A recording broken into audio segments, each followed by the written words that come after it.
10 de julio de 1940. Los cielos del sur de Inglaterra retumban con la guerra.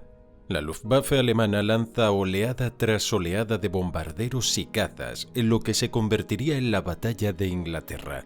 Los aeródromos arden, los puertos quedan devastados y ciudades como Londres, Birmingham y Coventry se preparan para los ataques implacables. La Operación Célebre o León Marino, nombre en clave de la planeada invasión del Reino Unido por parte de la Alemania nazi, se cierne sobre el Canal de la Mancha. Dependía de aniquilar a la Real Fuerza Aérea, la RAF, y fue concebida 9 meses después del inicio de la guerra, pero nunca llegó a ejecutarse. Sin embargo, la RAF se niega a ceder. Día tras día, los cazas Spitfire y Hurricane surcan los cielos británicos luchando contra una superioridad numérica abrumadora. Para octubre, el sueño de invasión de Hitler empieza a tambalearse. Gran Bretaña continúa en pie, desafiante, ensangrentada y decidida. Las palabras de Churchill, "jamás nos rendiremos", resuenan por toda la nación y se convierten en un recordatorio constante de la firmeza británica. Aún así, no todos en Gran Bretaña comparten esa determinación. Aunque la mayoría de los ciudadanos se une al llamado de Churchill a resistir, existe un pequeño sector que simpatiza abiertamente con el régimen nazi. Entre ellos destaca por encima de todos la aristócrata y socialite Unity Mitford, una de las seguidoras más fanáticas de Hitler.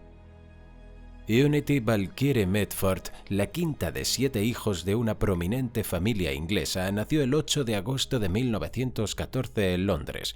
Los Mitford eran un linaje antiguo, con raíces que se remontaban a la conquista normanda y gozaban de una posición consolidada en la sociedad británica.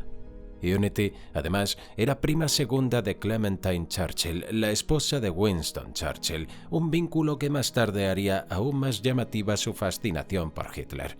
Por un curioso giro del destino, fue concebida durante un viaje de sus padres a Canadá, en un pequeño pueblo llamado Spastika, en Ontario. Un nombre que con el tiempo parecería anticipar su inquietante obsesión con el fascismo y con Adolf Hitler.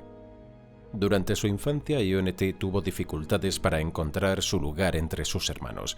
A menudo se describía a sus hermanas como más inteligentes, bellas o exitosas, y Unity, sintiéndose eclipsada, buscaba desesperadamente cualquier rasgo o conducta que la diferenciara. Se ha sugerido que su adhesión al nazismo fue, al menos en parte, un acto de rebeldía y autoafirmación frente a ese sentimiento constante de inferioridad. Mientras compartía habitación con su hermana menor, Jessica, quien más tarde se convertiría en una comunista convencida, ambas trazaron una línea con tiza para dividir su espacio. El lado de Jessica exhibía retratos de Lenin y símbolos comunistas, mientras que el de Unity estaba cubierto de esvásticas e imágenes de Hitler. Al principio, aquella división política pudo parecer un simple juego provocador entre hermanas, pero para Unity pronto se transformó en algo profundamente serio y definitorio. En 1932, Unity fue presentada en sociedad y entró formalmente en los círculos de la alta sociedad británica. Ese mismo año, su hermana Diana dejó a su marido para iniciar una relación con Oswald Mosley, líder de la recién formada Unión Británica de Fascistas. Su padre reaccionó con indignación, prohibiendo categóricamente cualquier contacto con Mosley o con la propia Diana. Unity, sin embargo, desobedeció y acudió a una fiesta organizada por su hermana donde conoció a Mosley y recibió la promesa de una insignia del partido fascista. Poco después se convirtió en una figura muy visible dentro del movimiento. Vestía el uniforme de camisa negra y acudía a mítines comunistas para abuchear a los oradores mientras realizaba saludos fascistas. Su comportamiento, aunque entusiasta, fue considerado por algunos miembros del movimiento como excesivamente teatral y más estridente que útil. El 30 de enero de 1933, Adolf Hitler fue nombrado canciller de Alemania por el presidente Paul von Hindenburg. Ese mismo año, Unity y su hermana Diana viajaron a Alemania como parte de una delegación de la Unión Británica de Fascistas que asistía al mitin de Nuremberg. Fue allí donde Unity vio a Hitler por primera vez, una experiencia que más tarde recordaría con absoluta claridad.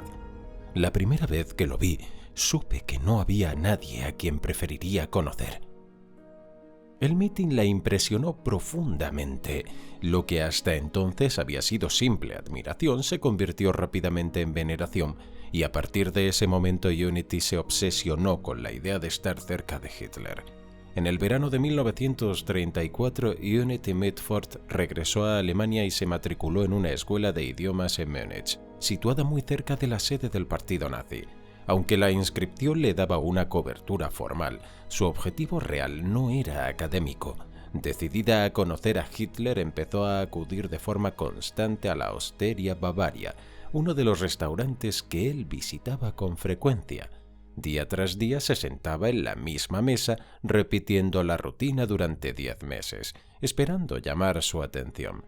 Con el tiempo, su insistencia surtió efecto. Una tarde, Hitler la invitó a acompañarlo. Hablaron durante más de media hora y él incluso pagó la cuenta. Más tarde, Unity escribió a su padre describiendo aquel momento como el día más maravilloso y hermoso de mi vida. Supongo que soy la chica más afortunada del mundo. Para mí, él es el mejor hombre de todos los tiempos. En su diario, Unity describió a Hitler como muy dulce y alegre y se refirió a él de manera constante como el Führer. En total, sus escritos registran 139 encuentros con él. A partir de ese primer contacto, su relación empezó a consolidarse con rapidez. Se cuenta que Hitler mostró interés por el segundo nombre de Unity, Valkyrie, y por su linaje aristocrático. Su abuelo había sido amigo de Richard Wagner, figura musical admirada por Hitler y autor de los prólogos de 2 obras de Houston Stewart Chamberlain, un escritor racista muy valorado por el régimen nazi. Además, Hitler era supersticioso y consideró significativo aquel conjunto de coincidencias. Comenzó a invitarla a mítines del partido y a actos oficiales, presentándola como un perfecto ejemplo de mujer aria. Sin embargo, su presencia no fue bien recibida por todos. Eva Braun, la amante de Hitler durante años, experimentó un creciente sentimiento de celos. En su diario escribió: «La conocen como la Valquiria y tiene el porte, incluso sus piernas. Yo, la amante del hombre más grande de Alemania y del mundo entero, me siento aquí esperando mientras el sol se burla de mí a través de los cristales de la ventana». En un momento dado, Braun incluso denunció a Unity ante las SS, alegando que sentía una pasión histérica por Hitler. Unity también estableció una estrecha relación con Julius Streicher, el conocido editor del periódico antisemita Der Stürmer. Durante una reunión de las juventudes hitlerianas en la colina de Hesselberg, en Baviera, pronunció un discurso abiertamente antisemita. Poco después envió una carta abierta a Der Stürmer en la que afirmaba: «Los ingleses no tienen ni idea del peligro que representan los judíos. Nuestros peores judíos solo actúan entre bastidores. Anhelamos el día en que podamos gritar: Inglaterra para los ingleses, fuera los judíos, Heil Hitler». Postdata, por favor, publiquen mi nombre completo. Quiero que todo el mundo sepa que odio a los judíos.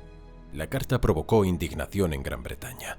Aún así, Hitler la recompensó con una insignia dorada con la esvástica y su nombre grabado, un palco privado en los Juegos Olímpicos de Berlín de 1936 y un paseo ceremonial en un Mercedes oficial hasta el Festival de Bayreuth, en Baviera.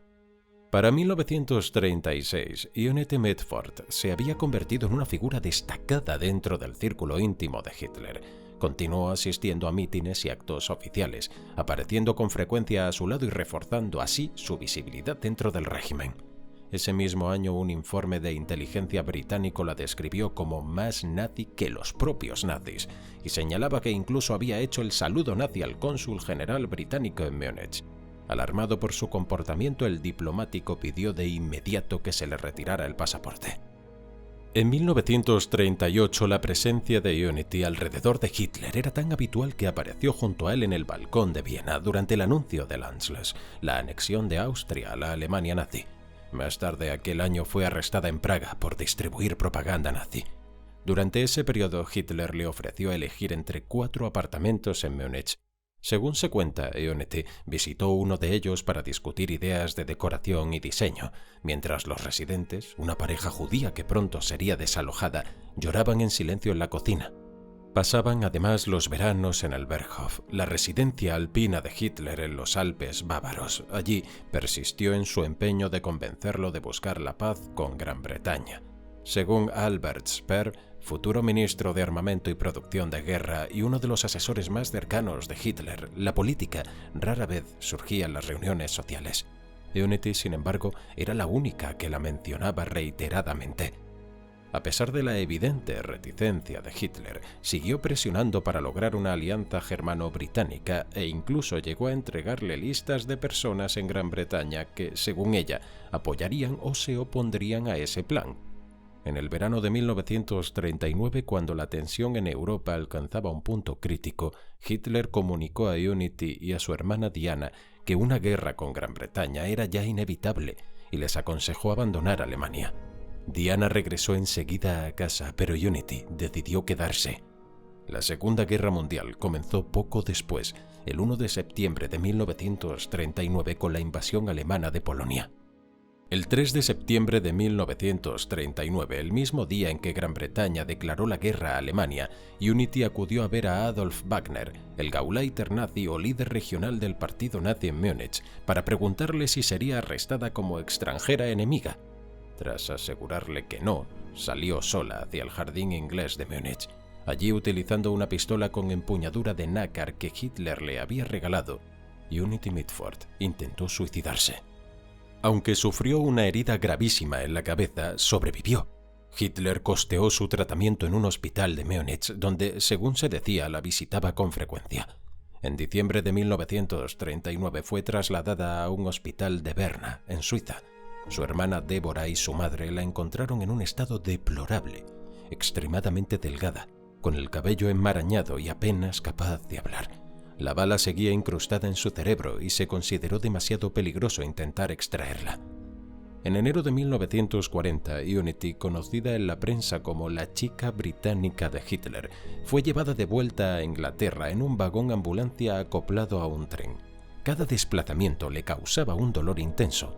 A su llegada, los periódicos cubrieron su retorno de inmediato y su comentario «Me alegro de estar en Inglaterra, aunque no esté de vuestro lado», provocó indignación pública y peticiones de internamiento. Sin embargo, tras la intervención de su padre, el ministro del Interior permitió que viviera tranquilamente en la casa familiar de Swinbrook, en Oxfordshire. Poco a poco, Unity Mitford aprendió a caminar de nuevo, aunque su estado nunca llegó a mejorar del todo. Sufría incontinencia, cambios de humor frecuentes y una marcada dificultad para concentrarse. Su edad mental se comparaba a menudo con la de una niña de 10 años. Aún así decía que quería tener hijos y que llamaría a Adolf al mayor. Con el paso del tiempo comenzaron a circular rumores de que Unity había dado a luz en secreto al hijo de Hitler en una maternidad privada de Oxford. De ser cierto, implicaría que el supuesto hijo de Hitler podría seguir vivo y residir en algún lugar de Inglaterra. Unity Mitford tenía 33 años cuando murió el 28 de mayo de 1948 en Oban, Escocia, a causa de una meningitis neumocócica provocada por la inflamación alrededor de la bala que permaneció alojada en su cerebro. Gracias por ver World History Channel. No olvide darle a me gusta, suscribirse y hacer clic en la campana de notificaciones para no perderse nuestros próximos vídeos. Gracias, nos vemos la próxima vez en el canal.